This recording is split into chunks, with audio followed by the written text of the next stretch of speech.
છું, મને લાગણી છે, એટલે respect from the bottom of my heart પાલુ ગેલવા માટે યાર. પણ પાલુભાઈ નું નામ આવે એટલે ભજનાનંદી કેમ લાગે છે? એને વર્ષો થઈ ગયા, મૂછનો દોરો ફૂટ્યો ને, ઘટમાં ઘોડા થન ગને આતમ મીજે પાન, આ તો હણ દીઠી ભમ ઉપર મારું ઓવડ માંડે હાણ. તેદુનો આ માણસ ભજનને સાંભળે છે.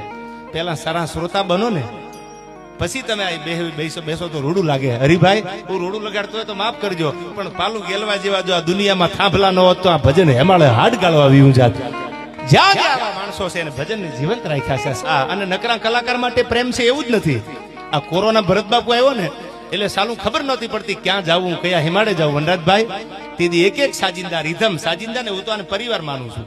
આ બધાનું નસીબ અમારી આને છે. બાકી અમારી આગળ ક્યાં એટલું બધું જ્ઞાન હતું, ક્યાં ચોપડા ભરેલા હતા.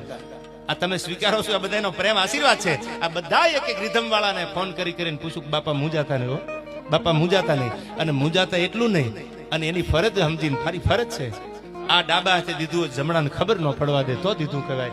આ પ્રેમને પાલુભાઈ મેં સલામ કરી છે. અને પાછા કલાકારના કોલર પકડીને કીધું કે આને દબાવતા ને હો, આ રીધમ વાળા છે એને આપજો બજેટ, એને ઓછું ન દેતા.